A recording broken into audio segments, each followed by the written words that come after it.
Session. We'll come back out. Hopefully he'll be here by then, and we'll take care of that. Executive session is not going to take very long, but let me just get rolling here. You ready, CJ? Everybody ready over there? Oh, hold on a minute.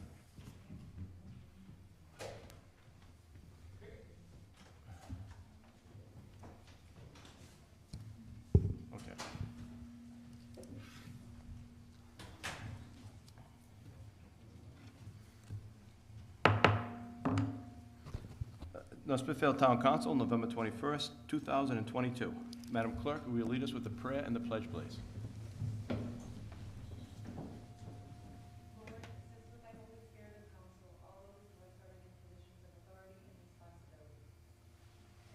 Allegiance to the flag of the United States of America and to the republic for which it stands, one nation, under God, indivisible, with liberty and justice for all.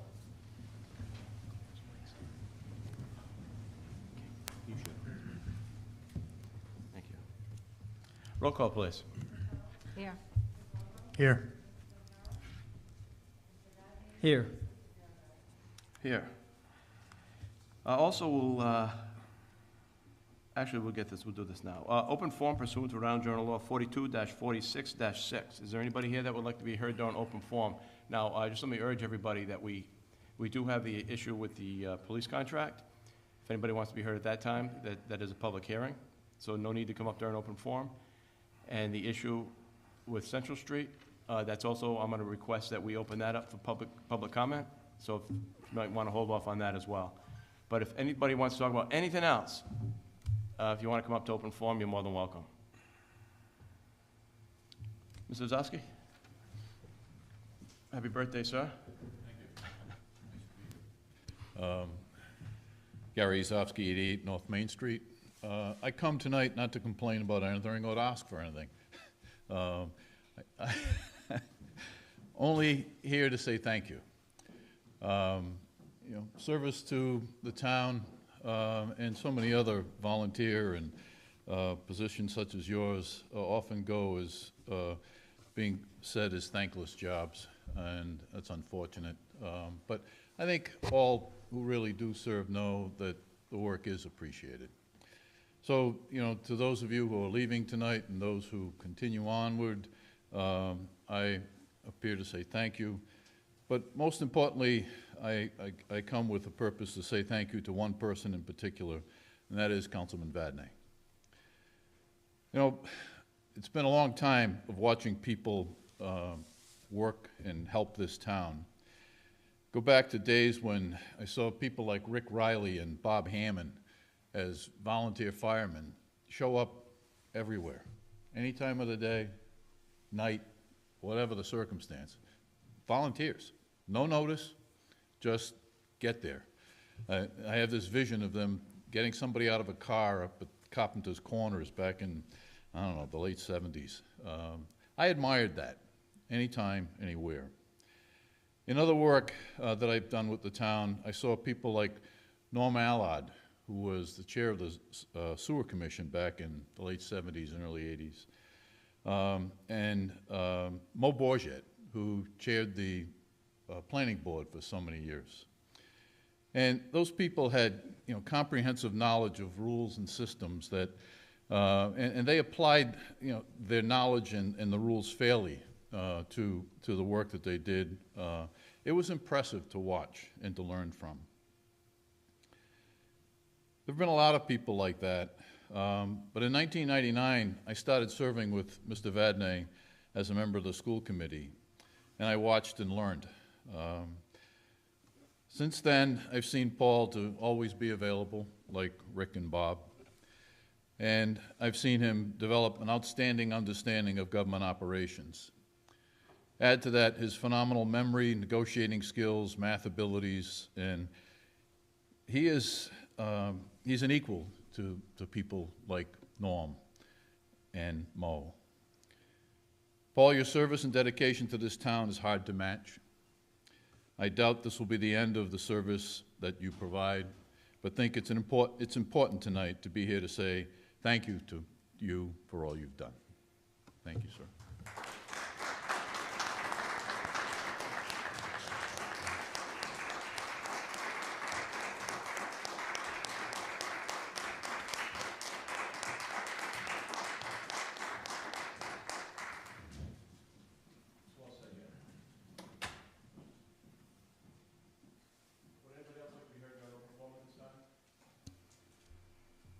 Okay, since everybody's here for the citations, I will do the citations first, and then we're going to go to executive session.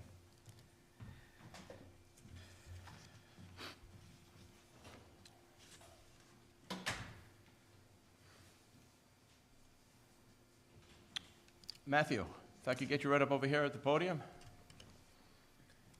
We've been very lucky over the past several years, ever since I've been involved with the council. We seem to have a lot of people, a lot of kids that achieve Eagle Scout in this town, and you're following some good footsteps. Very impressive. It's a great achievement. So could you just share with us quickly what you did for your Eagle Scout project? Yeah, so for my Eagle project, I installed 2 additional flagpoles at St. John's Church in town, one on either side of the existing one.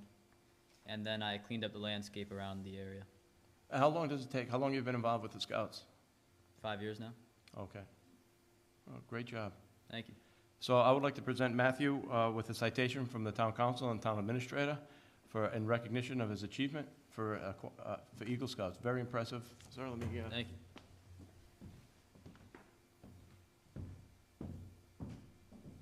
Congratulations, parents. I'm sure your parents are very proud of that.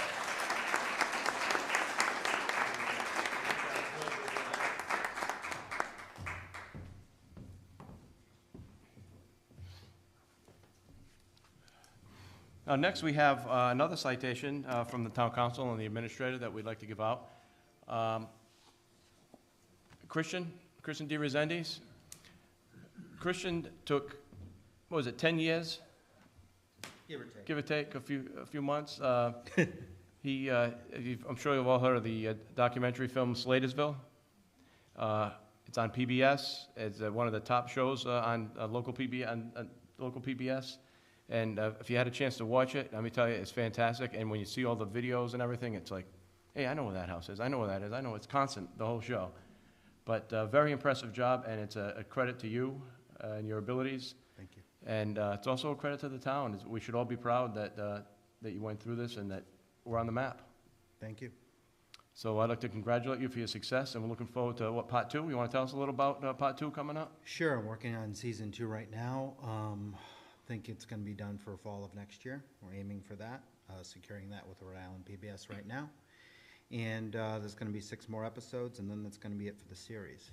So it's So if people missed it, how would they watch it now? Well, a lot of people can go to pbs.org and catch it that way. They can just search for it there. But it's always online. And so that's the best part of this whole streaming technology that we have these days. People can just go there and watch the first 5 episodes at any time. It's amazing how rich the history is in this town, and it's things that I never knew about, you know? Mm-hmm. So, Yeah, very well much done. so. Very impressive. I just have to focus on Paulette Hamilton here just for a moment, because if it wasn't for her, the whole thing probably wouldn't have gotten going back in 2010, 2011, forever ago. And Gail Denomi, who I brought on as my co-producer, and I call her that because she's done so much as far as helping with the research and shaping the narrative of it. And everyone else in here that had a little part in it, in some way, shape, or form, thank you. The town got behind you as well? Yes, and I'll thank you for also the town council last year donated to the project as well, so thank you very much for that. Anyway, we have a citation I'd like to present to you. Okay.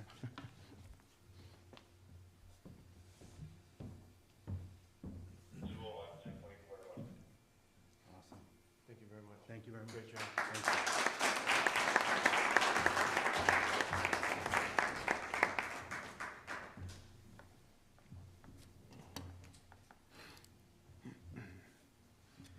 Now, if anybody would like to make a motion to take us into executive session at this time? Mr. Vadney. I make a motion that we recess into executive session under Rhode Island General Law 42-46-5A2, sessions pertaining to collective bargaining or litigation, or work sessions pertaining to collective bargaining or litigation. 1, Donna Rovedo versus Town of North Smithfield et al., case number 22-CV00367. Second, We have a second. Roll call, please. yes. Yes. Yes. Yes. Folks, I don't suspect this is going to take a long time, so just bear with us, we'll be right back out. And you guys, you don't have to hang out. Thanks.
lot. So we're gonna go with the, I just said that disguise it. So a lot of people there for a couple of different issues. What do you bring up first? we're gonna go to, we'll do the police contract first, get them out. So we'll go to new business B. No, old business D.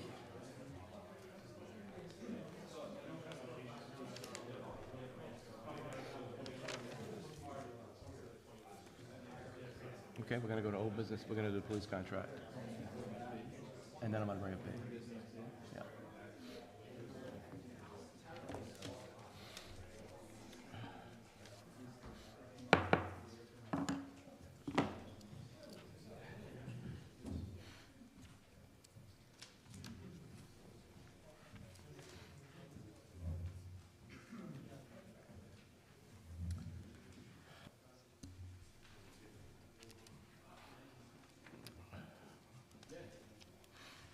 At this time, I'll entertain a motion to come out of the executive session, to seal the minutes, and indicate no votes were taken. Mr. President, I make a motion that we reconvene into open session and let the records show that no votes were taken in closed session, and motion to seal the minutes. Second. And we have a second. Roll call, please. Yes. Yes. Yes. Yes. Okay, we're gonna jump around a little bit. We're gonna go to old business D. That's old business D. We're gonna take care of the police contract.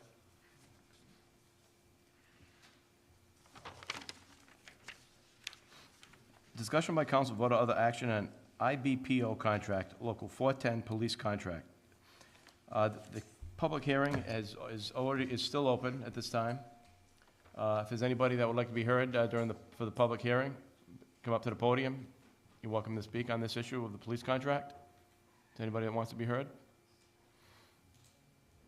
Okay. Nobody? All right, I'll entertain a motion at this time to close the public hearing. Mr. President, I'd like to make a motion to close the public hearing for the IBPO contract, Local 410 police contract. Thank you. Do we have a second? Second. Joanne, roll call? Yes. Yes. Yes. Yes. Discussion by council vote without action on the IBPO contract, local 410 police contract. If you, in your packets from last week, we had the contract, and we also were sent a letter from Vincent Lagasse in your email. I don't know if you received that? Yeah, I have that right here. The Budget Committee also had an opportunity to look over the contract. No issues, Mr. Ogier, with the budget?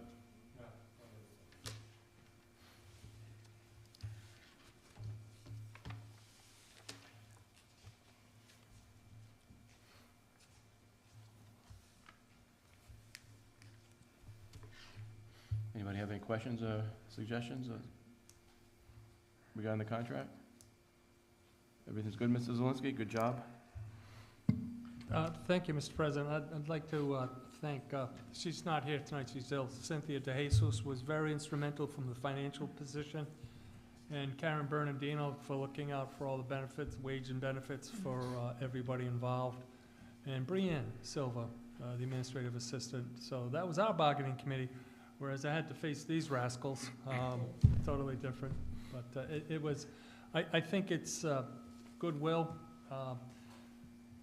Never was there a thought of arbitration. That could have been costly, but we worked through it. They came with their suggestions. We came back, and I think it's a heck of a contract. As if you had a chance to read Attorney Regaster's memo that he sent out, he has an underlined bottom line. I consider the form and substance of the CBA to be worthy of approval by the town council. So we also have DJ Osier as the chairperson of the budget committee saying it's true to form and question. So I think it's a heck of a contract for everybody, for the ratepayers as well as our police officers, to be acknowledged for their service. Okay. You guys are good with it? Everybody's good with it? Anybody have any questions or anything, any comments?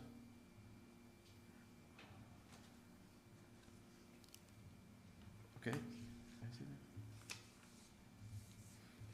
have a motion to approve the contract at this time? Mr. President, Mr. Vadney. I make a motion that we ratify the IPPO contract local 410 with the police department starting on July 1st, 2022 through June 30th of 2025, and authorize the administrator to sign. That's a motion. Do we have a second? Second. Second from Ms. Alves. Any comments? On the discussion, I just want it noted that, yeah, we did get a letter from Vin Lagasse, the labor attorney, did review it. He did make some notation that we need to correct in this agreement before we sign it. I just want it noted that we should follow those and before we do sign it. Okay, so we can make it pending. We can approve it pending those Yeah, changes. it's the appendix, we can certainly do that. Table of contents is just a couple numbers out of sequence. We can straighten that out tomorrow, and with the permission of the council, I'll sign it. Easy enough. Okay, any other discussion? Roll call, please. Yes. Yes. Yes. Yes. Congratulations, guys.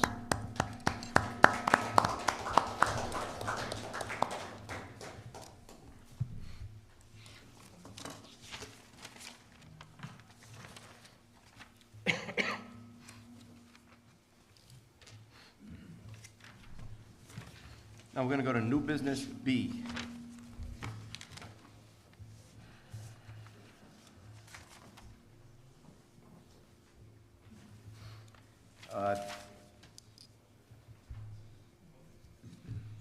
Discussion by council, vote of other action on Central Street building. I asked for this to be on the agenda. Members of Mr. D. Rezendes' group asked me if they could be heard before the town council. I gave them a spot I gave you your own spot on the agenda. The only thing that I'm concerned about is I have no idea what you're going to say, but you're welcome. I'm going to give you the time. But however, this is not a public comment, so I will make a motion at this time to the council to open up this agenda item to public comment so we can hear what some of the people on Central Street have to say. So that's a motion. Do I have a second to open up that public comment? Second. Second by Mr. Corvo. Roll call, please. Yes. Yes. Yes. Yes. So, sir, if anybody from your group wants to get up and be heard, I know that's why you wanted to come here tonight, so you're welcome to do it. Oh, we're just going to let... Oh, I just want to stress something first before we begin, that the town council is not in a position to take a vote, to take an official position on this. If a member wanted to attend the meeting and show their support as a citizen, that's within their right. But as a group, as a body of the town, we're not going to be voting on this decision, on anything tonight. Mr. President, I'm glad you said that, because I wanted to reiterate that point, that we opened it up to hear from the residents on this thing. But as a board, we should not be taking action on this because it's presently before the planning or zoning board. Correct. And we'd prejudice by us stating what our position would be on this as a board. Right. So we give them the opportunity to listen and hear their concerns, but we can't take any action on it. I'm glad that you agree with me on that. Thank you. Gail? Hello. Good evening. Gail Berlinghoff. First, I'd like to congratulate to the new council members and thank you to the outgoing council members. Mr. Vadney, I'm sure I'll see you at the car shows. The reason I'm speaking to you tonight is because a business currently named MST Technologies wants to expand their business. When I saw the plans, I kept staring at them. There's just so many wetlands that the business looked like it was on an island. Something's just not right. Then I did my research in the background of this company. Being on the zoning board, I recused myself. The Rhode Island Ethics Board allowed me to speak on behalf of our water supplies, wetlands, and our aquifer. I didn't even think of the neighbors at first, then I knew I had to help. If you don't do your research, you might as well know you're going to get burned. With any project, I'm hoping that our planner and planning board do their diligence to make sure the businesses that come into our town fits rightly into our comprehensive plan. I do not see a refinery, nor do I see the processes they are using with hazardous materials that is allowed in our comprehensive plan. Recycling is not allowed. This particular business has slid into this town, changed its names a few times, and now wants to make a bigger noise. In 2010, there was an underground tank hazardous materials violation. In 2011, there was a warranty deed, GT, sold to MST, so that's when MST bought it. In 2012, this is where I get, in 2012, this business should not even have been able to operate.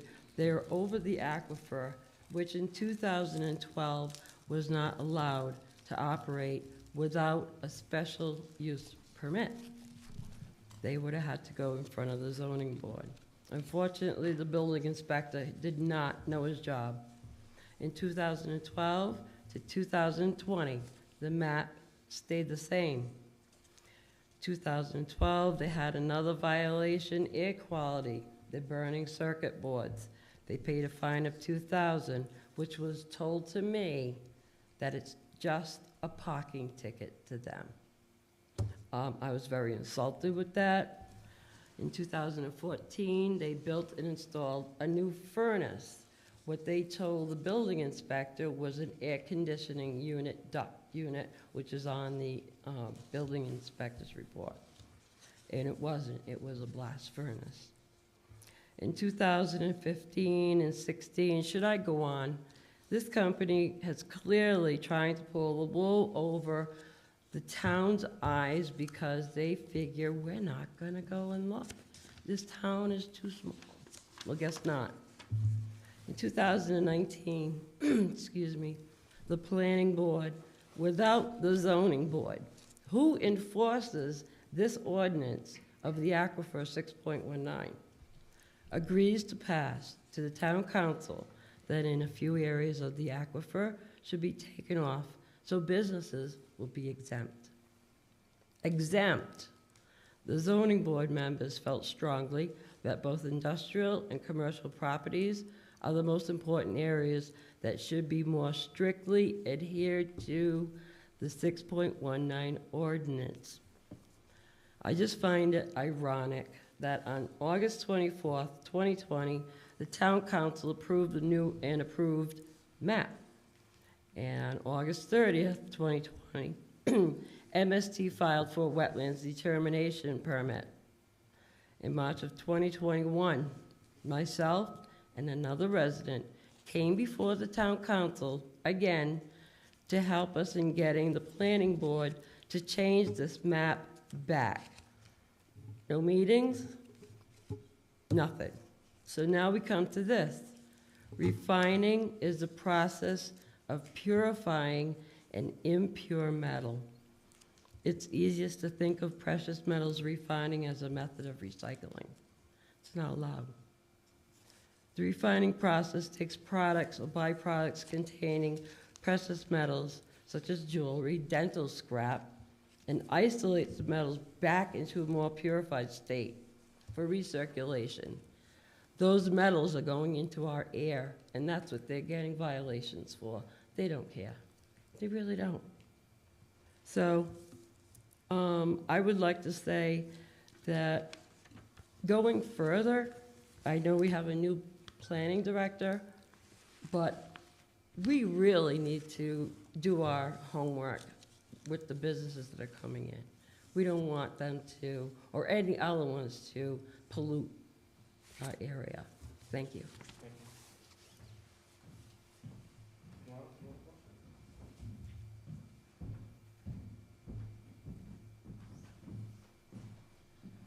I guess I'm not really here to redo everything Gail just did beautifully.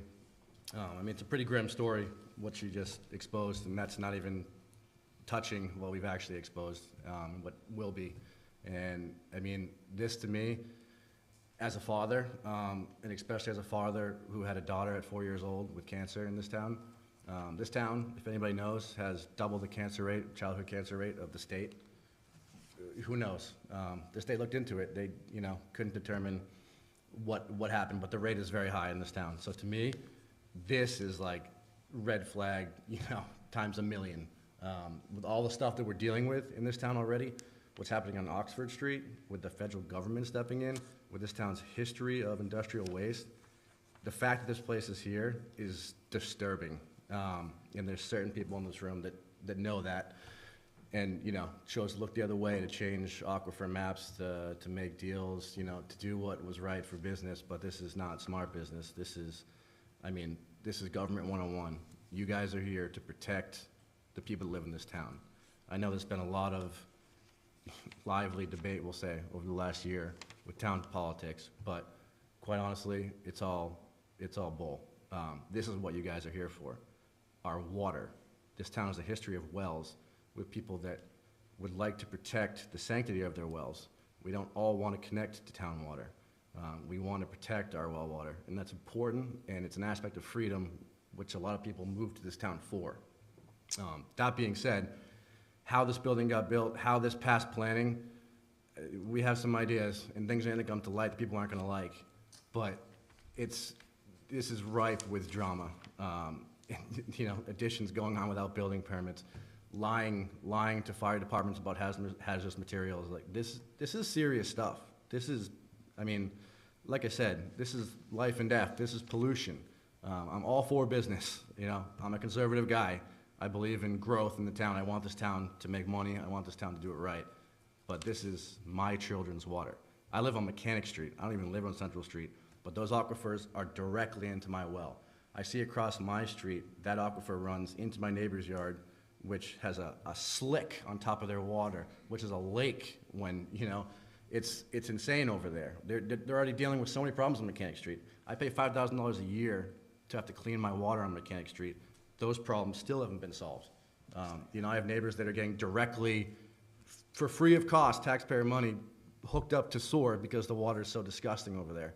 And now we're gonna build a contaminous heavy metal plant on top of our aquifers and in our wetlands, directly, you know, associated with all the problem areas already.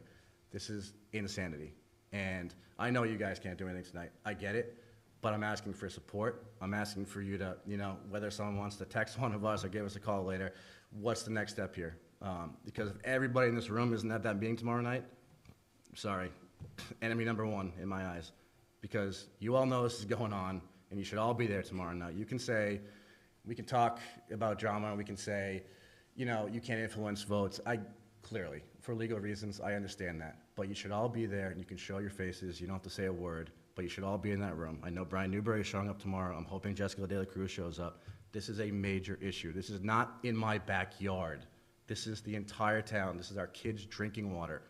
So I don't know what else could get you guys to rise up and be there or get mad or anything, but this is it. This is a unifying cause for this entire town. There's too much crap going on with this side and left and right, and it's just, this is what you guys could do to bring, especially in a time of cohesion, in a time of transition. This is the issue. Here it is. Bring everybody together, show up and do what's right, because, like I said, this is the cause. So, thank you. Thank you.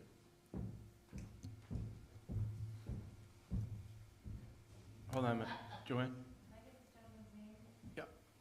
Could you just give me a name for the record? Yep, correct. Donna, G-A-L-A-N-O.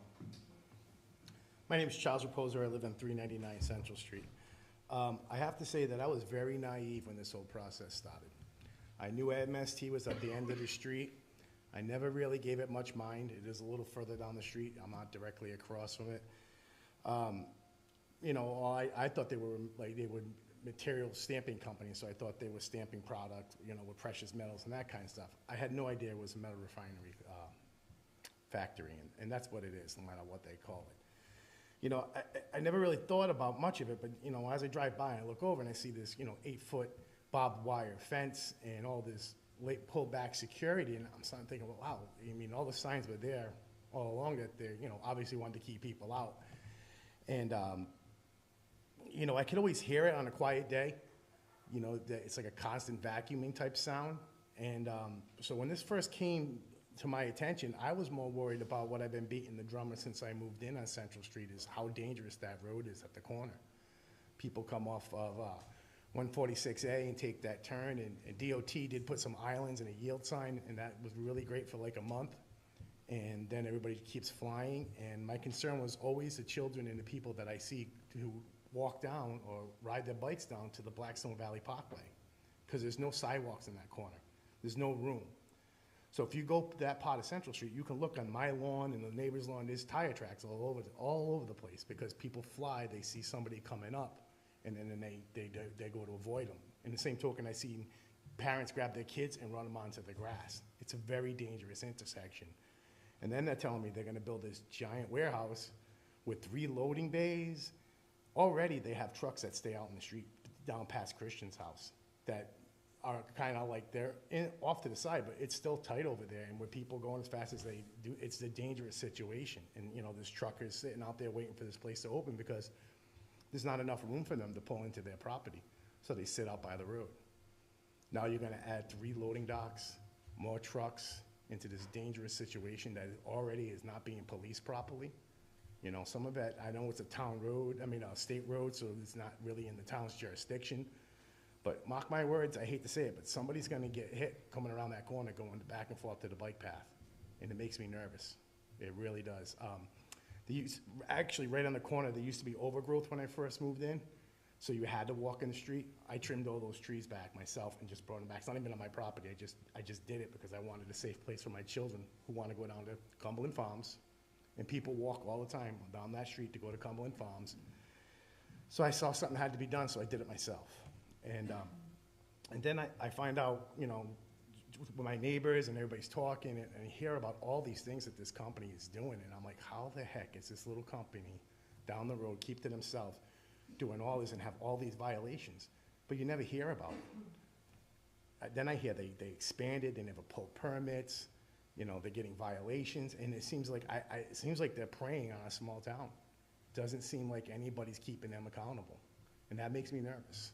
You know, I have a well, you know, I'm a city kid, so I always had, you know, Providence water. I come up here, I have my own well. Within the first month that I moved in, the well broke. I had to fix that well. And I was like, well, at least, you know, it beats paying a water bill all the time, you know, and I'm like, wow, now I might be, you know, bathing in contaminated water. Maybe not today, but maybe 10 years down the line, or maybe it already is, you know. We tested our well when I first moved in, and the only thing it tested high on was minerals. But I didn't test it for all these other chemicals. You know, I'm in the process of getting it redone. I gotta make sure that my family's safe, you know, because we have a polluter right down the street. And then I find out from my neighbors that it's on top of an aquifer that directly feeds my water source. That's some scary stuff, you know? And I just ask you guys to support us in this. I'm pretty sure if it was in your backyard, contaminating your water, you'd be raising holy hell also. Thank you.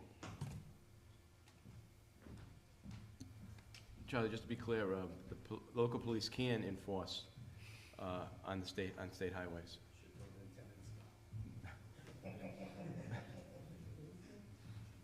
Good evening. Bob Gillette, 49 Orchard Street. This, since the last meeting, this got me thinking from my contracting days. There's a couple of things that came to mind.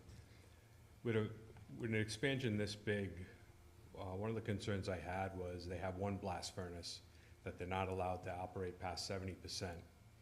If this should be approved with the 3 loading bays, I'm sure the road's gonna have to be engineered because it's not gonna handle the traffic.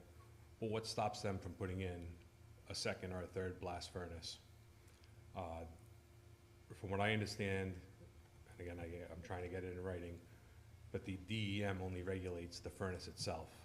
So as long as each furnace is operating at 70%, that's fine.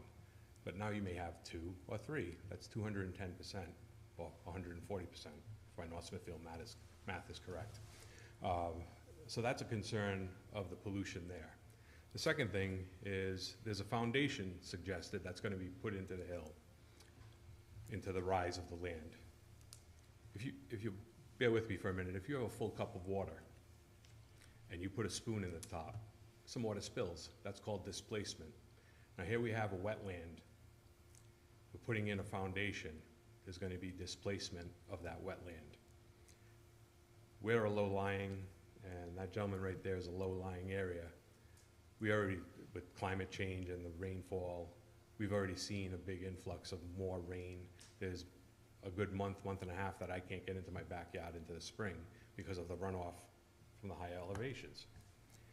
Also, there's been no talk of perk tests for this area, for that foundation. They put a beautiful presentation on.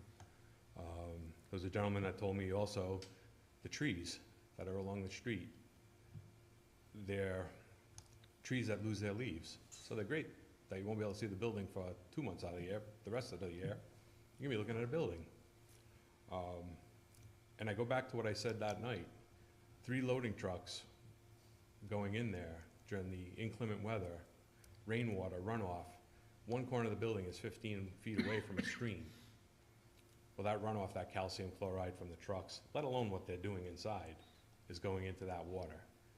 Now, the town's been in the paper for this EPA thing with all the different sites and everybody being sued. And they're saying it's gonna be a 20-year turnaround before the purity of the water and the soils are better. We have that information going forward. Why would we allow something like this to happen possibly again? And I go back to my neighbor, Sonny. He was processing vegetation and making compost. This town shut him down. I told him it stunk. It was a horrible odor. But yet we'd shut a man down for doing natural organic, how intrusive it was, but we'd allow something like that. I'll leave you with that. Thank you.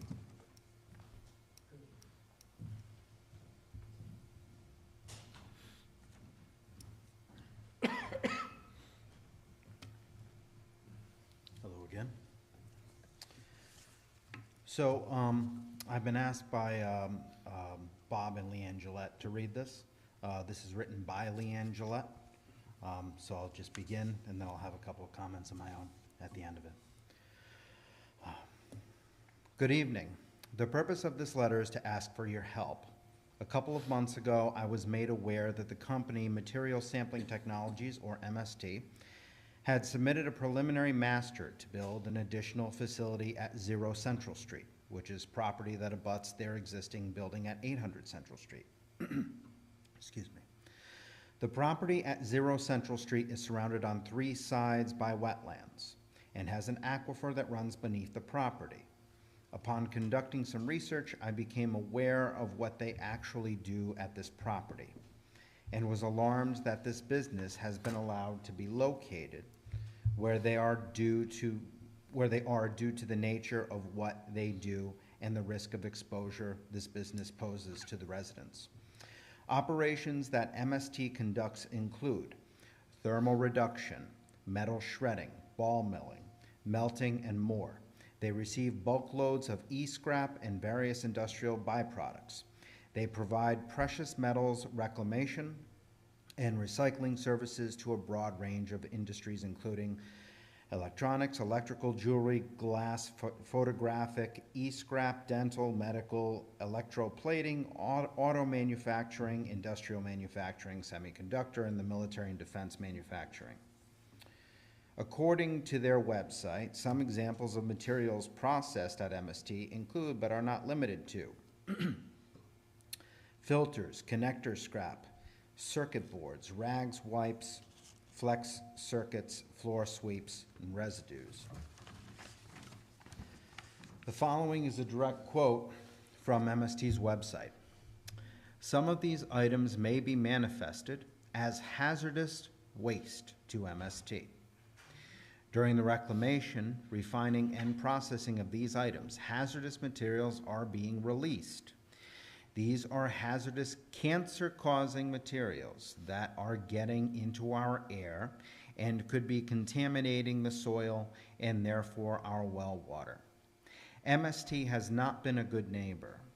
They have been cited many times by RIGL and have paid numerous fines for their hazardous emissions being above acceptable levels. To me, any level of emissions of cancer-causing substances is too much. MST pays the fine, they comply for a short time, and then they go back to their old ways and get cited again. They cannot be trusted. Speaking of not being a trusted neighbor, MST also built at least one addition to their existing building at 800 Central Street, possibly 2, without having all the permits filed to do so, and they have not paid 1 penny in taxes for at least one of those additions. I say 1 addition, possibly 2, due to this quote in the request prepared by National Resource Services. Open quotes. The building itself is also clearly visible on the 1972 aerial. The area remains in a similar state of development until the 2011 aerial photographs. These aerials depict the enlargement of the building into the paved storage yard and encroaching into the 100-foot riverbank wetland of the aforementioned. The 2014 aerials depict a second addition to the building, close quotes.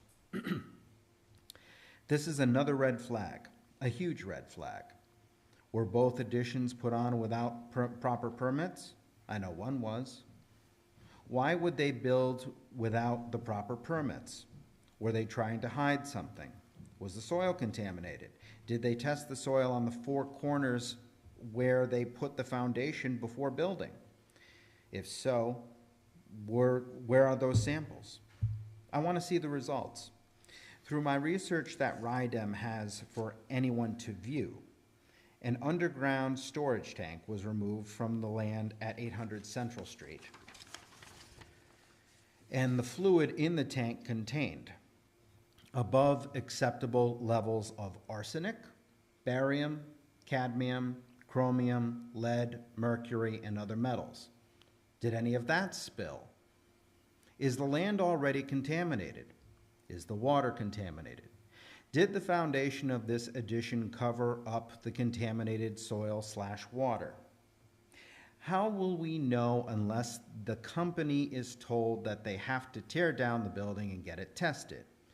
Now, you will probably be contacted and told that, yes, all the permits were pulled and the building inspector gave the final stamp of approval on that build.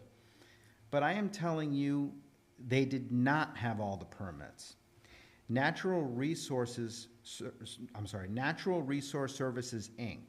prepared a request for preliminary determination for an after-the-fact building permit for Craig Haddad, General Manager of MST, on December 22nd, 2020.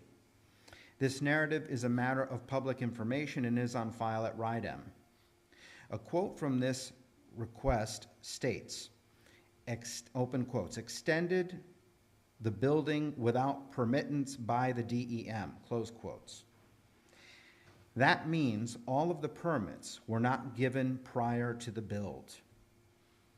This request was to get the permits required by RIDEM, Office of Water Resources and Freshwater Wetland Program. We live downstream from this facility, and we have well water. I don't know about you, but cancer scares the heck out of me. There is already an exceedingly high rate of cancer in this town. If MST is granted the variances that they are requesting in order to go forward with their master plan, those numbers will undoubtedly go up. The fact that simple human error could happen would have catastrophic consequences for us all, let alone the emissions that they produce every day. The preliminary master plan was voted on by the Planning Board and passed on June 10th, 2022, and was then forwarded to the Zoning Board with some stipulations and need for special variances due to the proximity of the wetlands and the proposed building site. I am asking you to support us by agreeing with us that this facility cannot expand on Central Street. Please ask the Zoning Board and Planning Board to not approve the special request for variances and not allow this expansion to take place. Additionally, MST must tie into the water supply, which is located at the end of Fillion Drive on Mechanic Street. This poses an additional problem: rats. Due to the already contaminated wells on Mechanic Street, town water had to be installed on Mechanic Street.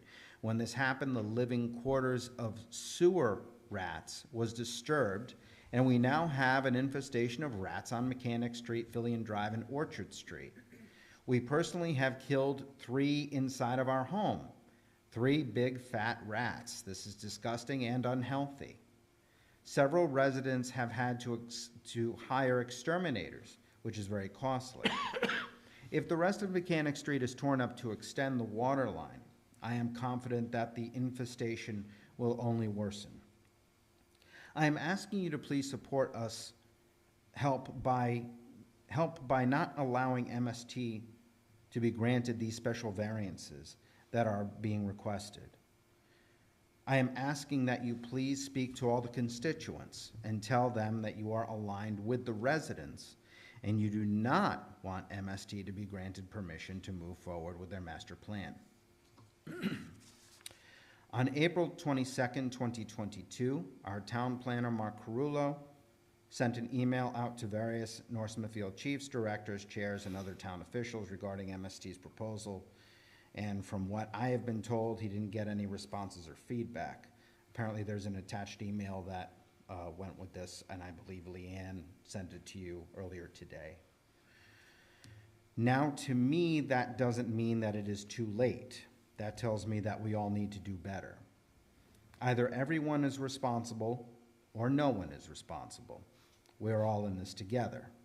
We all need to look at this and take the time to do our research in order to make the best decisions for our town. I ask that you please stand with us and do not allow MST from being able to go forward with their master plan. So that's what Leanne wrote. If I'm going to bring this full circle a bit, you know, I really appreciate the citation that you gave me for making the film and everything. Over the past 10 years, I think in discussions I've had with a variety of people in this room, one of the compliments that I get on it is the level of research that was conducted. It took many years and many places to go to do it. So I have a newfound self-inflicted appreciation for doing proper research and getting to the bottom of things. So in the beginning of October, when I went to DEM and I saw the fines in front of me, I saw the checks, the non-compliance letters and the stuff, I literally sat there stunned. I was like, you can't be serious.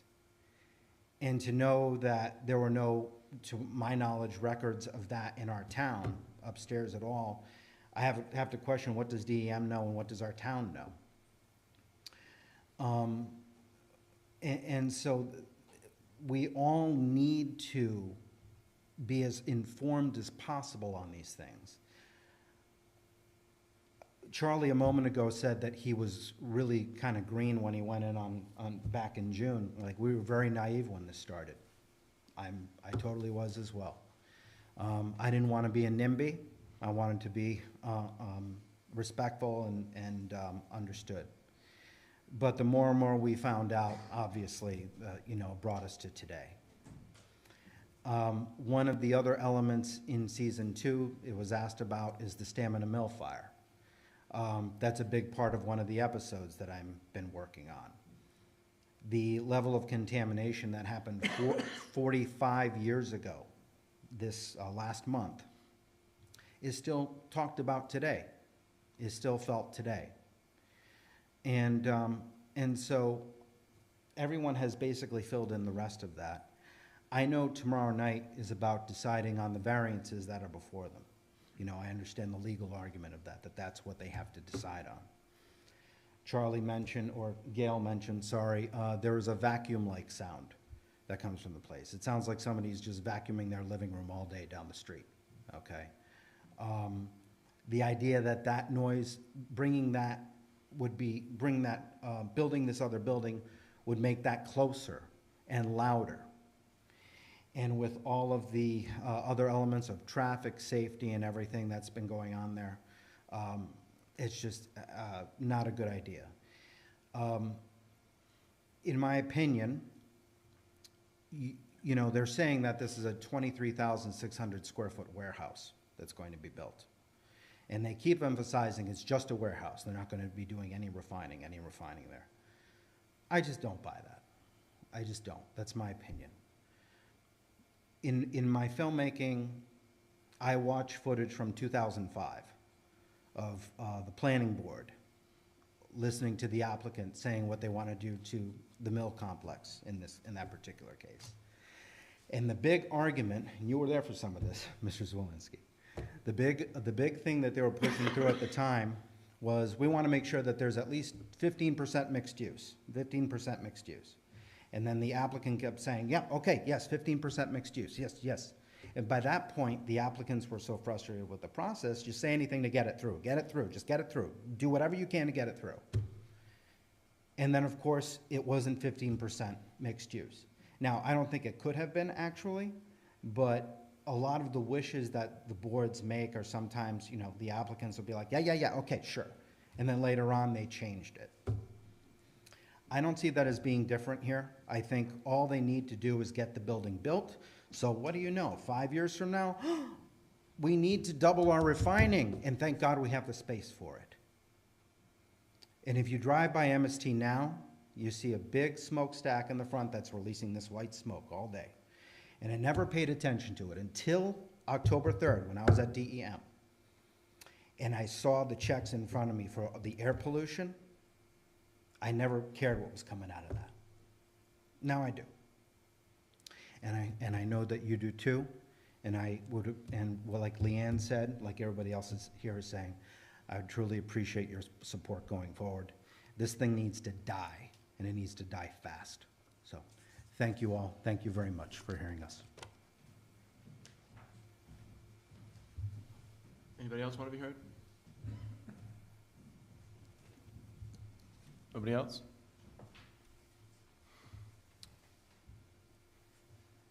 Okay, thank you very much. I appreciate you guys coming out. I appreciate everybody coming out. Your passion was definitely relayed. So wish you the best of luck tomorrow. And we're going to move on then, if nobody has anything else. All right, thank you, bro. Thank you all for coming. Thank you. Thank you. Thank you for being respectful. That doesn't welcome. always happen.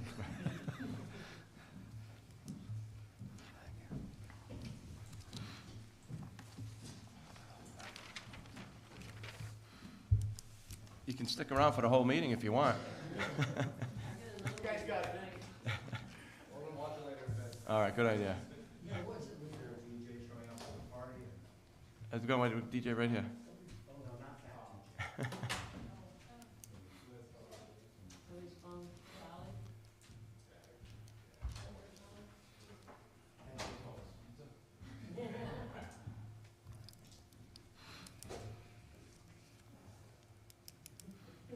All right, we're gonna move the license thing, Joanne, to the end.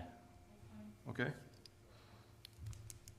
So we're gonna move on to the consent agenda. Discussion by council vote or other action on the consent agenda. All items listed in this section are considered in one motion.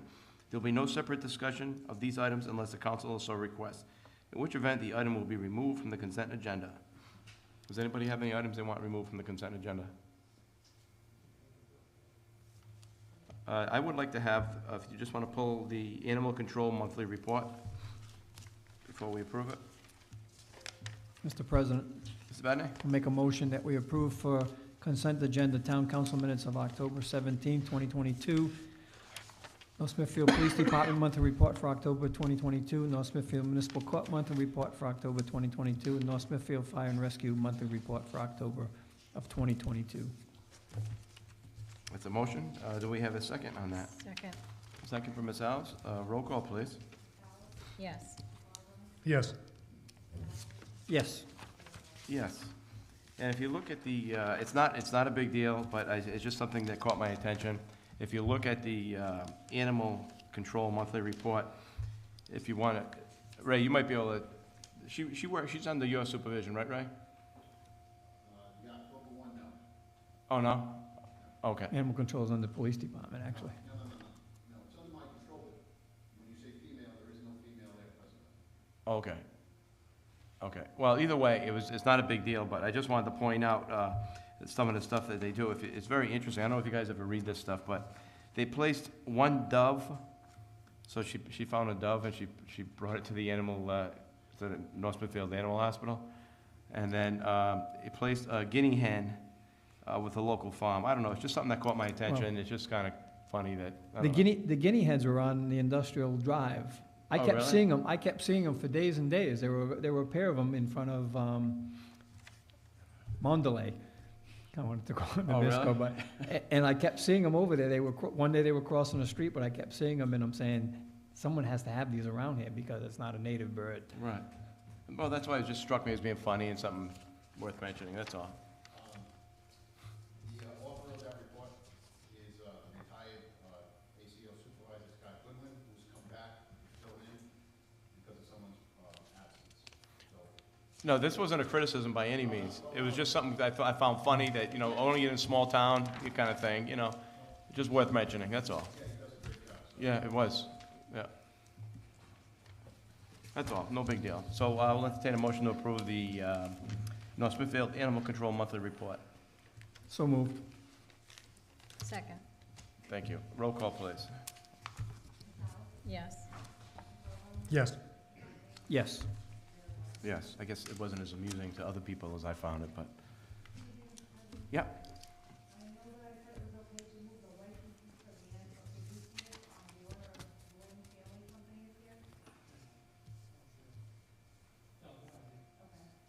No.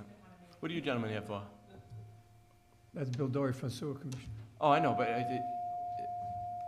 you guys are good? Okay, all right. We need to pay the bills, though. I can move you up.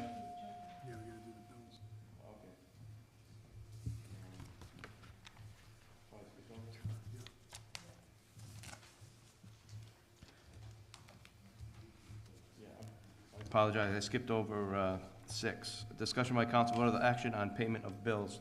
Does anybody have anything in the bills that they would like discussed at this time? Nothing? Is there a motion to approve? Mr. President, Ms. Alves? make a motion to approve the payment of bills in the total amount of $3,230,520.36. Thank you. It's a motion. Do we have a second on that? Second. Any discussion or questions? Roll call. Yes. Yes. Yes. Yes.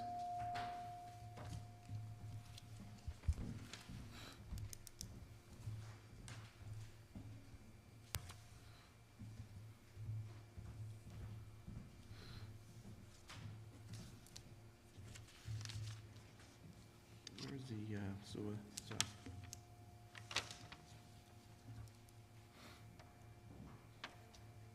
Okay, Mr. Dory, I'll move you right up. Okay. New business A, discussion by council for other action on approval of contract with HCH Enterprises LLC for 1 year of grant-seeking services.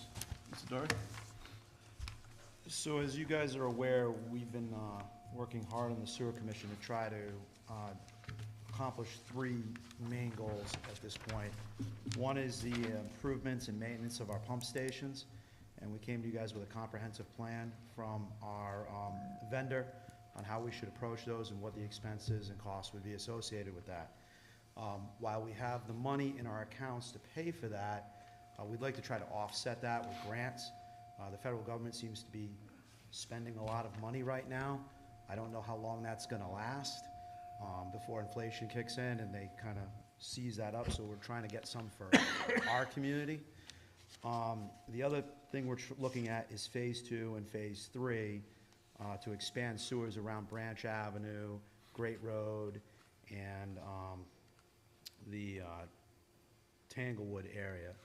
So when we initially did looked into how much that was gonna cost per resident, it's $80,000 assessment per resident to put those in, mainly because of all the ledge on Great Road and the fact that they're state roads.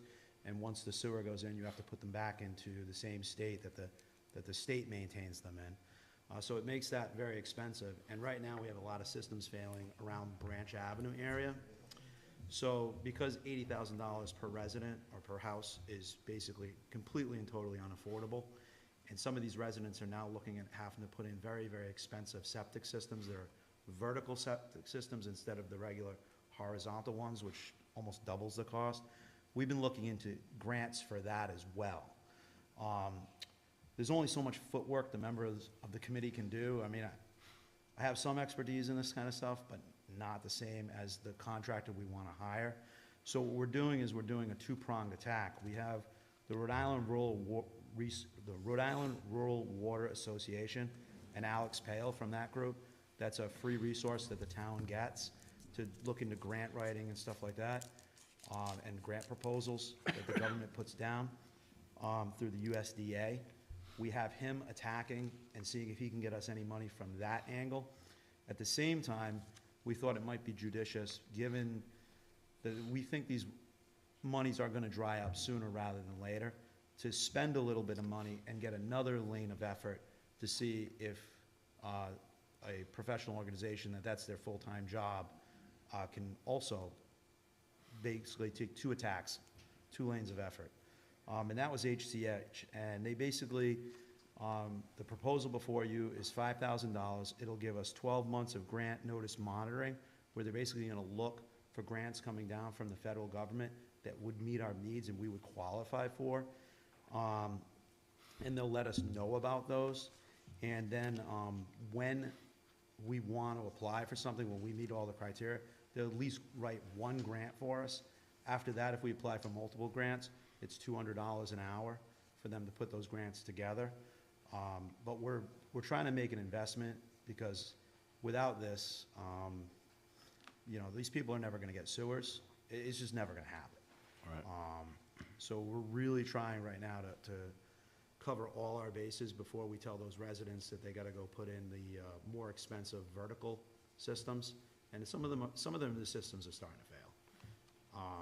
I'm afraid once this really gets out, you're gonna have DEM down here, and they're gonna force the issue, and that doesn't work well for me.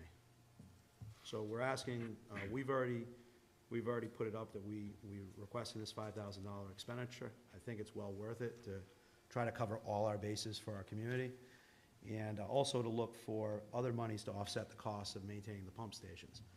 While we do have a significant amount of money in our accounts, I'd like to get started on that using federal money if possible. You know, the goal is to maintain the pump stations so that we never have a catastrophic failure and have to come hand in hand to the town council. So, or raise rates on the users, because they won't like that. Right. So where does, Great Road has no sewers at all anywhere?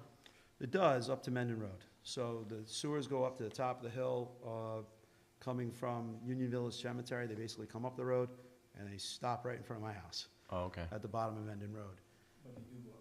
They do go up Mendon Road, but that second part from going down the hill was never completed. So going back down. Yeah, if it had been part of the original project, they could have spread the cost around more. Right.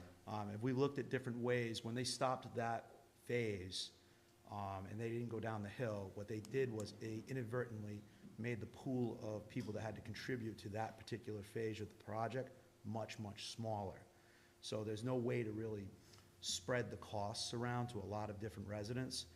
And we can't get scale on the project, because if you don't do it geographically located around the same project, then you lose those economies of scale. Like, we couldn't do a project here, another project there, and then gain the same economies of scale, because it would just push up the costs.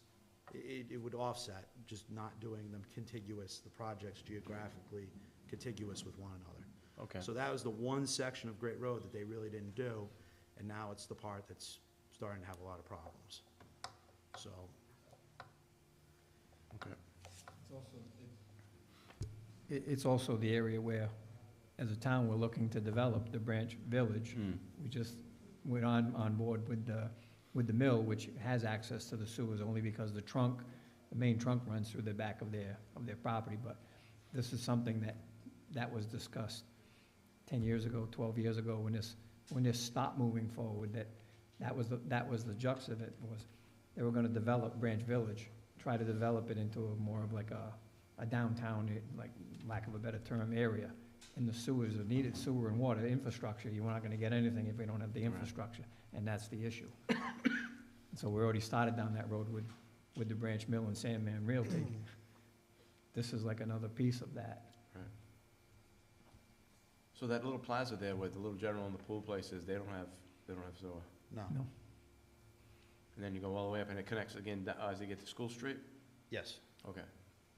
So it's a section, and, you know, the neighbors in that area, they get really concerned anytime we bring this up, is, I guess in the past, it was tried to get pushed through the sewer commission, and I told them, I said, look, I'm not gonna push anything through that, at least with my name on it, that's gonna charge you guys $80,000 a Yeah, pop. right. I mean, I don't suspect the town council would back that play either.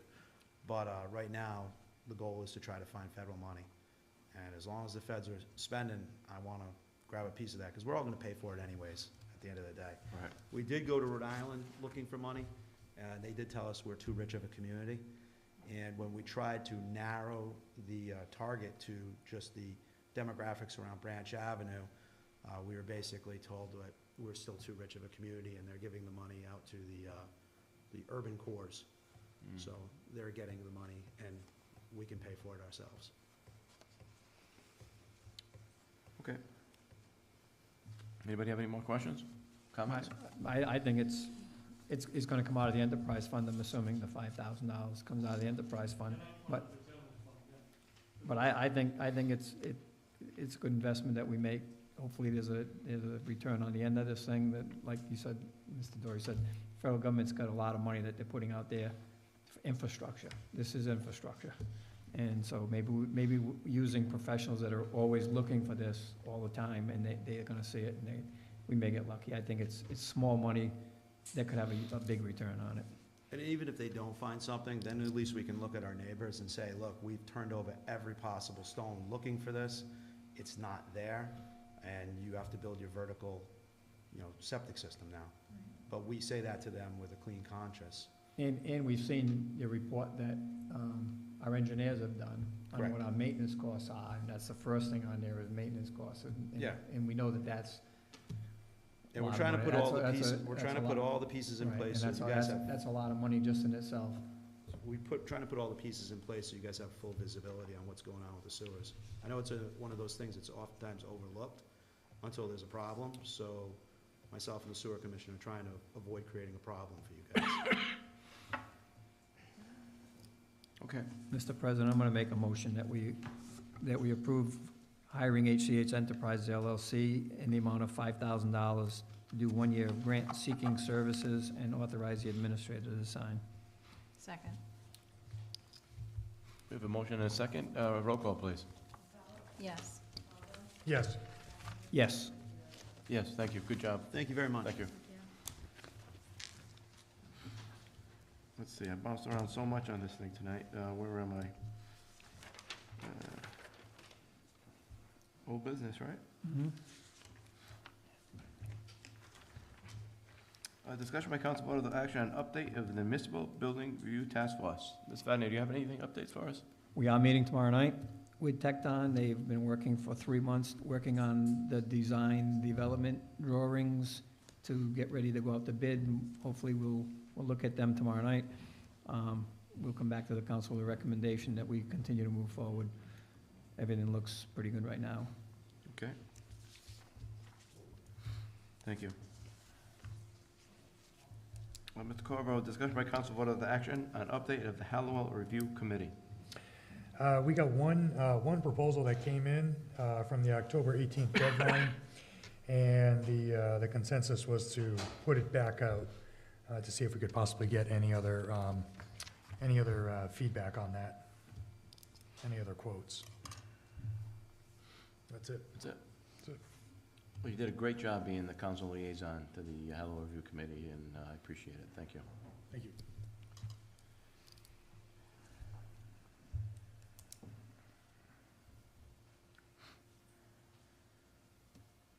Discussion by council vote of the action on status progress report of completion of specific items, status of rules of order for the Conservation Commission. Mr. Vadney? Yes, Mr. President, this is something that kind of been floating out there in the cloud for a little while. And before I left, I wanted to see if we could resolve it. It was referred back to the solicitor for his review and opinion to make sure that it was in compliance with our ordinances as well as state code. And he presented a resolution to us, and I think it covers, it takes what they're looking to do, and it fits it in that it meets our requirements. So I would make a motion that we approve the resolution of the town of North Smithfield adopting, amending it, and reestablishing bylaws for the North Smithfield Conservation Commission. And, Mr. Glios, go ahead. Mr. Glios. I just want to say, again, this was delivered to the council, this has not been given to the Conservation Commission. This was delivered to the council, not the Conservation Commission. Correct. They just want the council to be aware of that. Right, but the first request was delivered to the council, from the Conservation Commission to the council. You went over it, you took out the things that shouldn't be in there, put the things in there that should be in there. My approach, very simply, was although I thought this was an overly complicated set of rules for this commission, I tried to just keep everything that they wanted in there, even to the fact that they didn't want the Robert's Rule of Order, they wanted the Parliamentary procedure. I just kept everything they could, but whenever they were inconsistent with either state law, the charter, or several provisions of our code, I just took that out. Right. That's what I did. So I didn't try to go through theirs and redline. No, you didn't redo it, you just made it compliant with our ordinances and state law, and that's what that, I threw in what they wanted, but exactly what I counted. I just want you to know, my approach was not to carve away what I thought was extraneous. It was just to remove what was inconsistent with law. and that's what we asked the solicitor to do. And the mission has not changed, of the No. Conservation Commission. Nope. Nothing No, changes. it's just, they wanted something in writing on how to, just like we have in writing how we conduct business, they wanted it, and they had more particular things than we do, and that's okay. Okay. I just wanted you to know that I didn't send this to them for their input. That's what the point I was making. Right, Well, we got their input the first time. correct. Yeah. They gave us what they wanted, Correct. and like we told them, we'll give it to the solicitor to make sure it's compliant with our ordinances and state law. He did that, put it in the form of a resolution. I made the motion that we approve the resolution. Okay. Any further, was there a second on that? Second. Is there any further discussion or questions about this? No? Okay, roll call, please. Yes. Yes. Yes. Yes.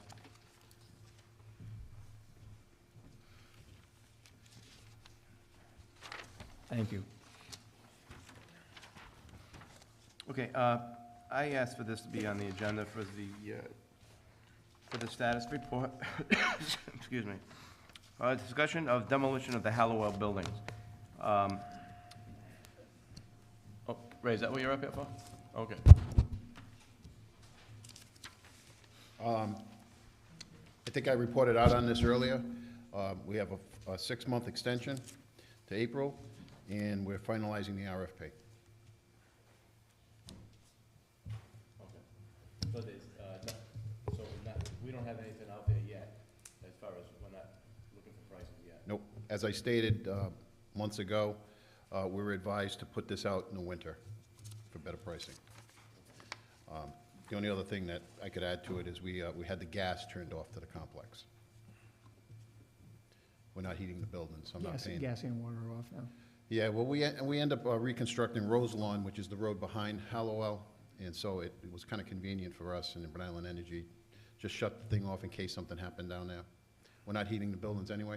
Right. We're gonna knock them down, so. All right. So hopefully in the spring, we should have more information. Okay, thank you. Mr. President, one thing to take in consideration during the budget season is something of allocating some additional funds, because we're somewhere around $370,000, maybe $365,000 over there. That's not gonna go very far. Well, we won't know till we get a price. I'm sorry? We won't know till we get a price. Okay. Well, that's a good point. We're trying to get this out and get the numbers back before I have to start putting my budget And together. then if you need to, we can Add to budget, it. well, they can budget for it. Right. Well, that was the question I had. And I don't even know if we can do this, but can we, if we wanted to get this done, could we borrow from our reserves and then put it in the budget for the next time to replace that money that we took from the reserves?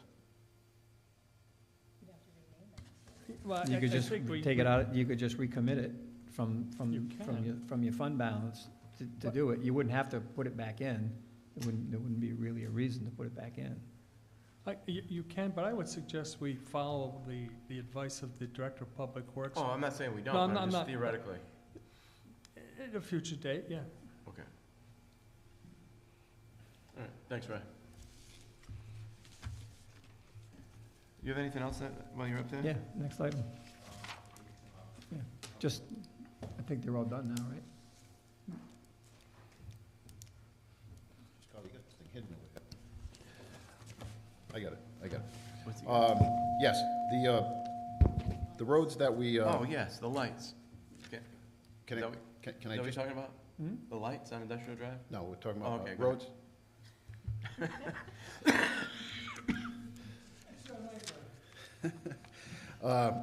We have completed, we just completed Sales Hill. So the roads that we bid, this most recent bid of, I believe, 877,000 with an alternate of 215. The alternate is a section of Pound Hill Road down by Door Court. That's kind of still in the planning stages because of the wetlands. DEM has it, they haven't approved it yet, so I know it's not gonna go this winter, so that's gonna be pushed off to the spring. I sat with the finance department, our numbers are under budget presently, we haven't run into any issues, no ledge, no overages. So, right now, I'm looking at a little over $1 million in reserves and 437,000 in operating. So I've got about 1.4. I'll be getting one more invoice shortly for what they just finished up, which shouldn't be a big invoice at all. With that said, we have many roads that need some attention. I was going back in my old reports the other day, and my attention was brought to Pound Hill Road, a section that we have not had engineered yet, Pound Hill Road from Great Road to Old Pound Hill. And we've held off on that road because of the detour of the bridge. Well, the bridge is going to be finally completed shortly. So we're going to have that engineered over the winter, and depending on what that cost comes in at, and we have the available money, that's going to be our next road that we're going to attack, because that's a main cut through, as we all know, and it's really in tough shape. So, Okay. we should have the funds in the spring, I hope, after this alternate. So we did Lorraine, Roselawn, High Point Circle. This past was Rainbow Lane, Roselawn, Woonsocket Hill Road, High Point Circle, Antea, and that section of Sales Hill. And then the add alternate is Pound Hill Road, down closer to the Route 7 area, which is an extensive. It's a a drainage issue over there. Yeah, it's a good spot. They're gonna have to raise the road a little bit to conform to the wetlands, so that's still in the planning process, but hopefully that's in the spring also. So we're getting there. Okay, thank you. Any other questions? Thank you. While you're up there, actually, if we're gonna move on to new business C, discussion by council vote of the action on streetlights on Industrial Drive. Mrs. Zelinski, didn't you have something to do with, you worked somehow with DOT about getting the lights? Yes, Mr. President, we're still in the process. We're off by about 7 lights between what the grid had listed, RIDOT has listed, and Prism. There's a swing of, 9. We're talking about Industrial Drive, though, those were added, so those are things we have to make sure that they're in our inventory, we've purchased them. Is that correct, Ray? Do you know about that? You may not know about it. We added some lights, so there was a light added over there for safety. Well, I added 2 lights in front of the Two, yeah. beep on. That's what I was gonna talk, exactly, all right. So those So lights that's have, that's on your radar? it's already done. They're But done. they're not on though, right? Oh, they should be No, on. those are brand, what is out is maybe a couple of lights that have been there for a long time. Okay. That's a simple call to Prism, which I can do tomorrow morning, or Yeah, 'cause Ray. if you Ray's- pull out a Ray's beef bond, assistant. Huh? if you pull out a beef bond and take a left, it's very dark right over there. Well, you're correct. And when Beef Bond moved in, the owner, we spoke about that. So we went down and reviewed that. So I had them put a light as soon as you pull out of his parking lot, right there, and the next pole to the left. In doing so, there's one more pole we could have put a light. And if you look at how it's configured as you're going towards Wide World, the next light is a little up Pound Hill Road, not on Industrial Drive. So that light, I can have Prism they can dim and light and brighten them up. I'm gonna have them brighten that one. Okay. But if you look at how the telephone poles go, they go off of the road to that and then come around the back. So there's no poles on Industrial Drive in front of Wide World of Sports, which I agree is a dock area. Right. That may be a little costly because we might have to put a pole up, and that may get a little expensive. So I'm gonna see if I can take the first, I was out there, I went for a ride at night, and it's a dock. But I gotta see the first pictures, I gotta see that first light. If I can brighten the one up on Pound Hill at Industrial, which is up the hill just a little bit, we can go with that. Okay. But in front of Beat Bond should be on. And if lights are out, they just contact me, and Prism goes right out there and puts them on. They can remotely do them with the control. All right. So. He should have some kind of, maybe a little better lighting too at that driveway. It's a little dark. Yeah, it's a dock area out there. It is. But it'll cause me to go out there and take another ride at night. Part of that is the requirements that are put on them though, where you can't have the light pollution, so his lights his parking lot, but the rest of the area, there's nothing there, so it's dark, it's a little dark, like you say, everyone, we've driven that forever, so but yes, his entrance, he only has the one entrance, and so, yeah, it's a little, it could be a little better lit. Right. Maybe on his end as well as on our end. And if you notice, actually, when I called them to get an accounting of the inventory there, all those businesses have their own private floodlights, which really lights up their businesses, but it helps out on the road also, as you go up towards Truck Solutions and all the way up, so. But I'll look into the other one, we'll see what we can come up with. Thank you. That comes from Steve D'Agostino, by the way. I gotta quit smoking. I'm not contagious. Yeah. Okay. Okay, so we're gonna go to D, discussion by council vote of action on town boards, commissions.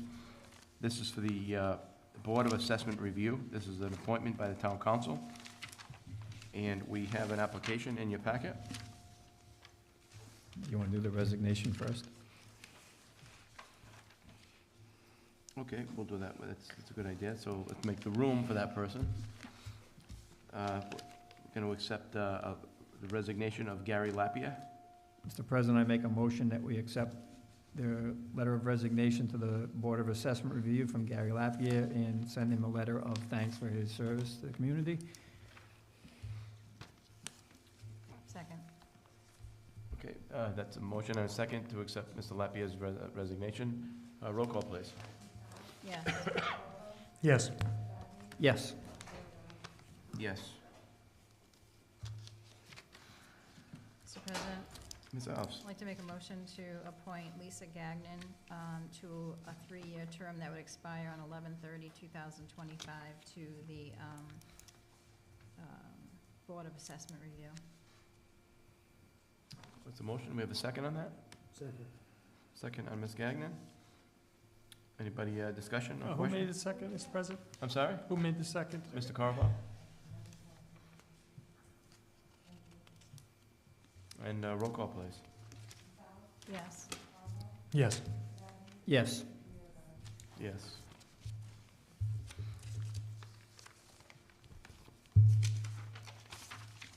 Discussion by council vote of the action on tax and penalty adjustments.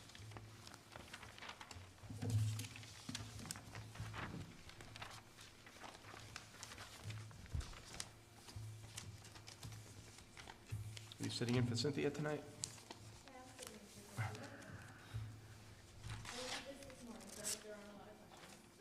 Does anybody have any questions? So these are just motor vehicles. Yeah, they're all motor vehicles, and they're all more than 10 years old, which is why it's the interest being, the penalty being written off. So these people came forward and they're gonna pay the tax that's this old. So they're gonna pay the tax, but we're getting rid of the penalty? Correct. Okay. And is this part of the audit with everything that was sitting out there? Is that what this is from? Some of it's even older than what was sent to collections. Okay. Any of us have any other questions? Mr. President, Ms. Alves? I'd like to make a motion to approve the penalty adjustments in the amount of $4,929.56 per the recommendation of the Finance Director. Thank you. It's a motion. Do we have a second? Second. Any other questions? Roll call, please. Yes. Yes. Yes. Yes.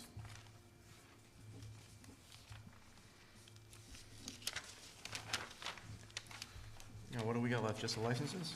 Yep.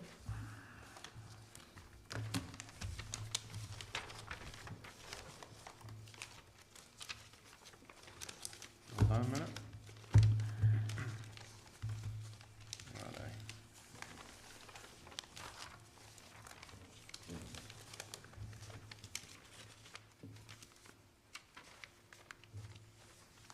What the heck did I do with them? I saw that sheet. Give me 1 second.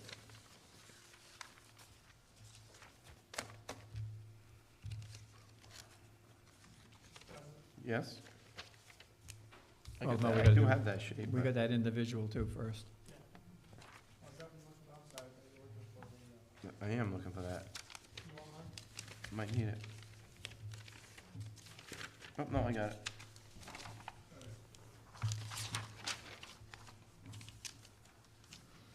What were you saying, Paul? Did I miss something? Yeah, we gotta do that individual one and then do all of the licenses for the town. Okay. Discussion by council, North Smithfield Town Council sitting as the Board of License Commissioners. Discussion by council vote of action on victualizing license, DBA Elwin Family Company LLC, located at 595 Smithfield Ave, a Stop and Shop, in the Stop and Shop. License to be effective from 11/21/22 through 12/1/23. And if you notice on this application that everything's been checked off on the back. Oh, wait a minute, is this not? Yeah. Mr. President, Mr. Vadney? make a motion that we approve a victualling license for Elwin Family Company LLC operating at 595 Smithfield Road. And it has all the appropriate sign-offs as stated. Is there a second on that? Second. Any other questions or comments? Roll call, please. Yes. Yes. Yes. Yes.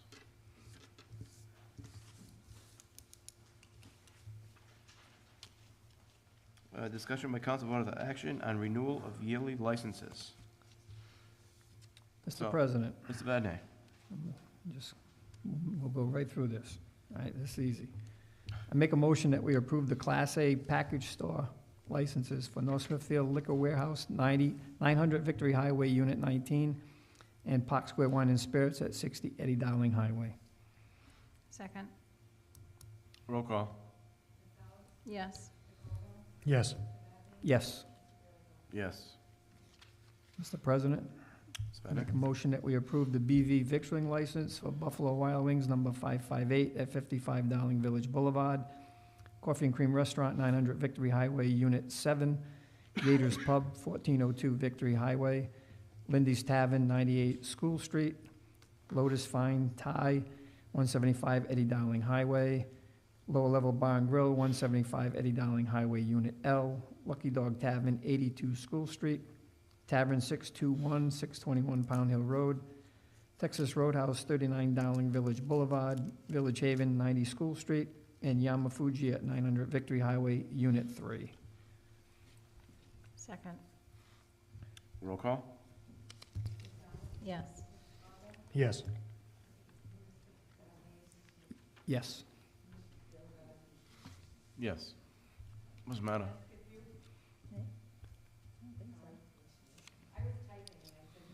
She's first.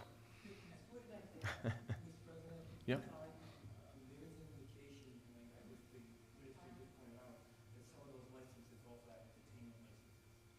This Correct. Hmm? Do you want to do that? Okay. Also under the Class B victualling, Buffalo Wild Wings also has 2 coin ops and a jukebox. Gators Pub has an entertainment. Lindy's Tavern has entertainment. Lower Level Bar and Grill has coin ops 3 and pool tables 3. Lucky Dog Tavern has entertainment. Tavern 621 has entertainment.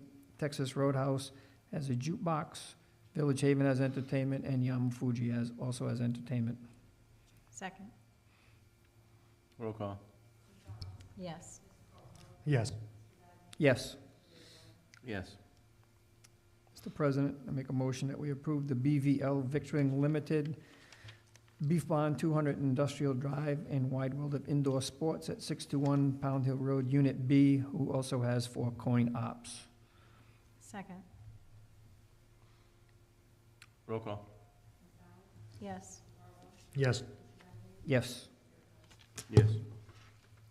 Mr. President, I make a motion that we approve the Class D Club Full Privilege, the Island 1600 Victory Highway, that also has an entertainment license, Sales Hill Rod and Gun Club at 71 Sales Hill Road, and the Villa at St. Antoine, 400 Mendon Road, which also has an entertainment license.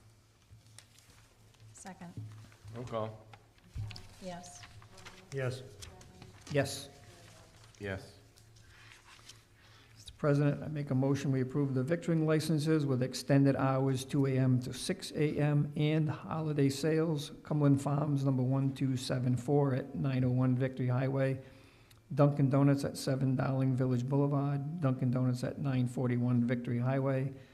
McDonald's at 12 Eddie Dowling Highway. Seasons Corner Market at 780 Great Road, and Taco Bell at 2 Dowling Village Boulevard. Second. Roll call. Yes. Yes. Yes. Yes. Mr. President, I make a motion we approve the victualling license with holiday sales.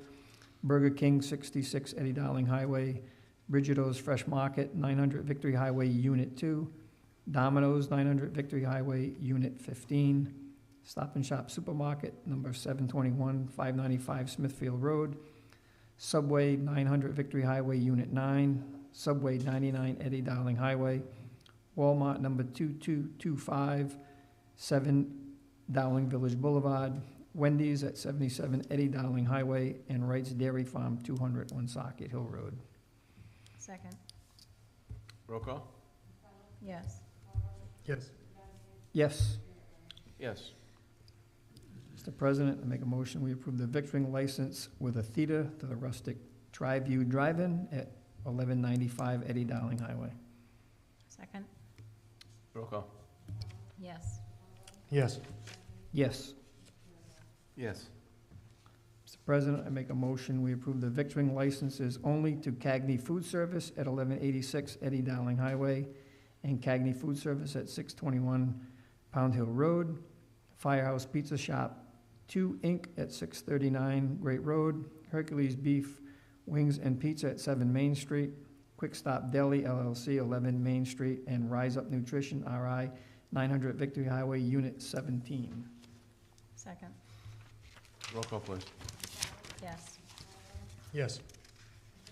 Yes. Yes.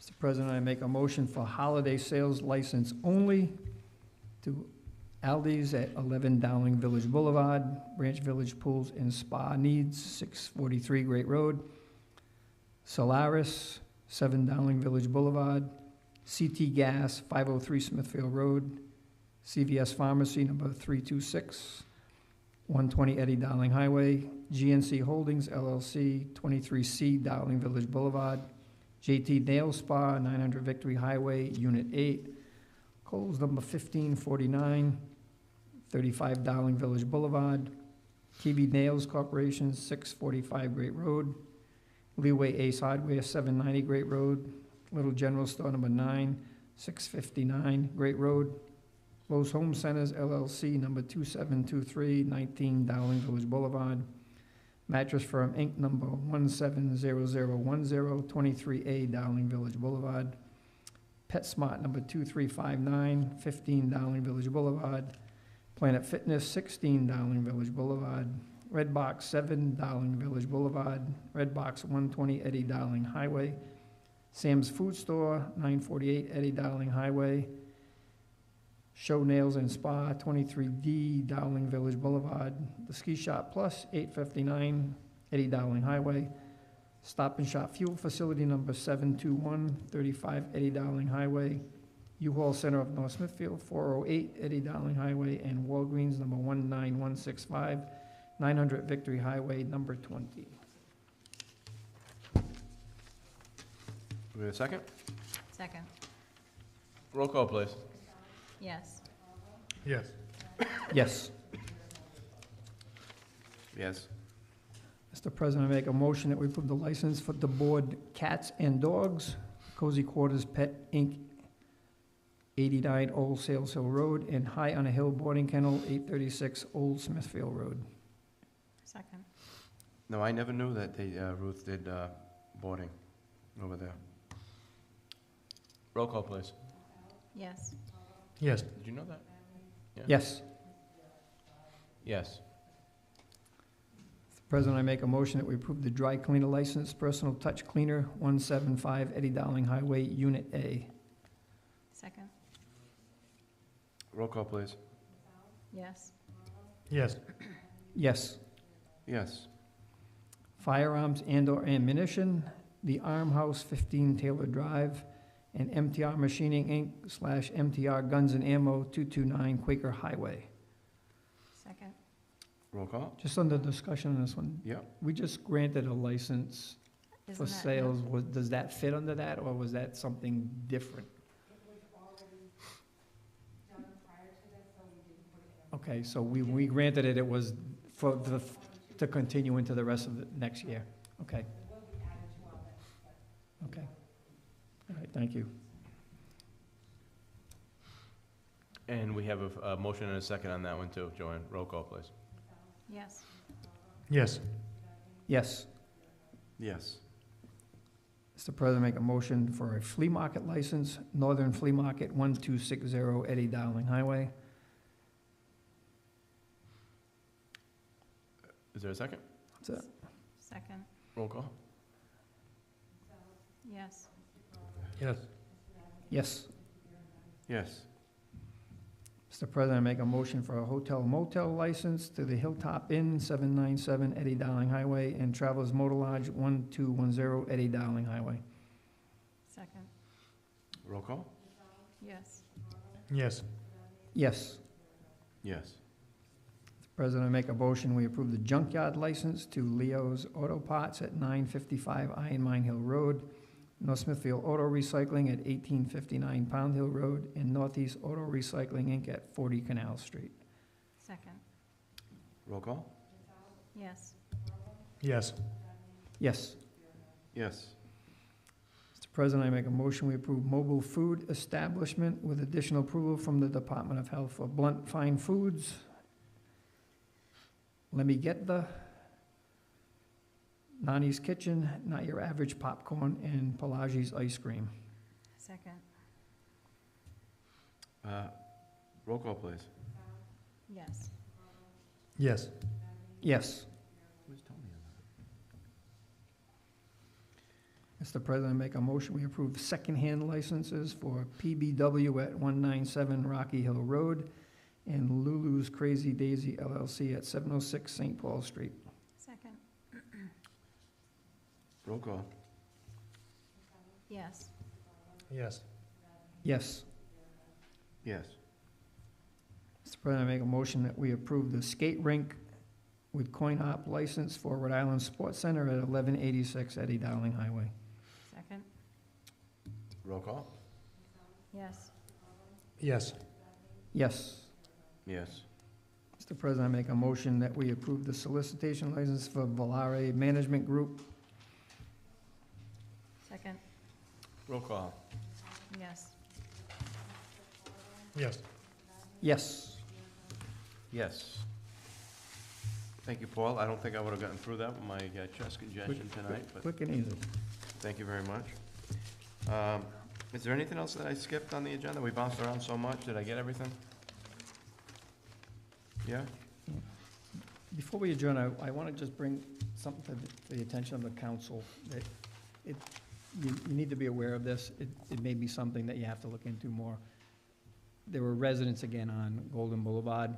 I know that John has heard this before. I know Paul has heard it before, where they had the water issue. They have a private line. There were eight houses. They have a private water line.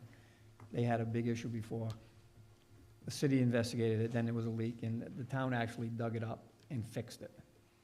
And they knew the repair wouldn't last forever. And now they have no water again. And they understand it's a private line, and they're looking at different things. A couple of them have said they've called the administrator, they're not getting back to them. And whether it is or not, I'm just saying. No, for the record, that's not. No, I'm just saying. No one is following. No, I'm just saying, this is what I'm told. That's all it is. But I know that they have no water, and it starts at the first house. So it's not an issue of it's in the middle of the hill, it's somewhere between the connection and the first house, which is on a flat piece of land. They're aware it's a private line. My concern is, there's a lot of little children that live on that street. It's all changed in those 5 years since they came before you. Like John Ward's aunt does not live there anymore. It's a family that lives there with 2 little kids, and so there's a lot of little kids. Me, it's a health issue. There are days they can't draw water like for a bath, and so it's a health issue. And so I'm not saying that we can go in and put a water line in. I'm not saying that, but maybe through the infrastructure bank we can look to see if there's funding to help them out, or if there's a way. Because I think if they try to put in a private water line, the city of Woonsocket could tell them, no, you can't tie into our line, even though they're already tied into the line. It's a new tie-in, and so I think that we need to be cognizant of it as a town and try to help them to resolve this issue. And like I say, they're aware it's a private line. They know that we can't go in there and put a line in, or they're gonna pay for it either way. So the essence would be, it would be easier for them to put their own line in. They can hire whoever they want and not pay prevailing wage and all of that and everything. Because there's a certain spec that they gotta follow to put a water line, and anybody has to follow it. So deep, so, and all that. But it's an issue, I think, that it may be coming before you. I was made aware of it a couple weeks ago, that it's an issue, and they get up early at night, however you want to look at it, either late at night or early at night. In the AM, they get up, so they can do something before everyone else gets up. It's becoming a bigger problem. I know Ray's gone, but Ray, when they dug it up, you could see it. And I think you might have a pipe still in your office, I don't know, from when Gary was there. It's a 2-inch line, and it's open like that much, but it's weeping all over the place, and it cracks. And where they weren't getting water before when they dug it up, the pipes weren't even lined up. They were like this. And so whatever water was going by free flow, everything else was just going into the ground. And so they made that connection, and then they had great water pressure, and then all of a sudden now they're back again. So there's either a break or something broke loose and is blocking it again. I just bring it to your attention because there's a lot of little children that live on the street over there, so it's a health issue. The last thing you want to see is the Department of Health come in and say, shut it down. You can't live in your house. That creates a bigger problem for everybody. So I just want to make you guys aware of it, that it's an issue. I've told them you need to go before, come before the town and bring your issue forward, and maybe they can work with you. I'm just bringing it forward so you're aware that it's out there. That's all. What street did you say? Golden Boulevard. It's a dead-end street. It's on a hill. But it was a line that was put in, I don't know, 50, 60 years ago probably. It's a private line. It's a 2-inch metal line, and it's all corroded. And the city's dug it up once. The town dug up a different section, and they dug up one section at one time on their own. It's a failing line. And when they talked about it, 5 years ago, John, when you first got on the board, they had looked to tie in a water main on Buell and the water main on Crest and loop them down to Greenwood and run them down and put hydrants and all this, and it was like $240,000 or something, and you were gonna make 8 people pay for it, and they were like, well, we can't do that. And to be honest, I'm not saying the town should do anything. The town just needs to work with them to try to help resolve the issue. I'm not saying the town should be paying for a water line. I'm not saying that at all. But I kind of liken it to what happened on Mechanic Street, where their wells were failing or their wells were polluted, and we helped them to get a water line in there. using the infrastructure bank. So it's just, I just put out there so that you're aware of it, Well, that's all. to that point, there was discussion that was brought up in the past, very recent, about fixing it, but, seems like that whole council's been wiped out now, so I don't even know where that stands. Yeah. But there was discussion about Yeah. it, Mhm. and they were gonna, I don't wanna get into too many details, but Yeah, there was discussion about Right. doing something over Mhm. there. So maybe we can pick up where we left off? Yep. I don't know, but we can try. I just put out there so you're aware of it. Thank you. It's a good point. Anything else? Entertain a motion to adjourn, somebody say that? As Administrator Rozovsky said. But I have to say, it's been a pleasure serving with Councilor Vadney, who has a tremendous memory for facts, figures, dates. It's been a tremendous pleasure serving with Mr. Carbo, who's represented the town well in the past 2 years on the committee that he serves on. Gentlemen, thank you very much, and I mean that from my heart. Thank you. My pleasure. Well said, Paul. I'll entertain a motion to adjourn. Adjourn. All in favor? Aye.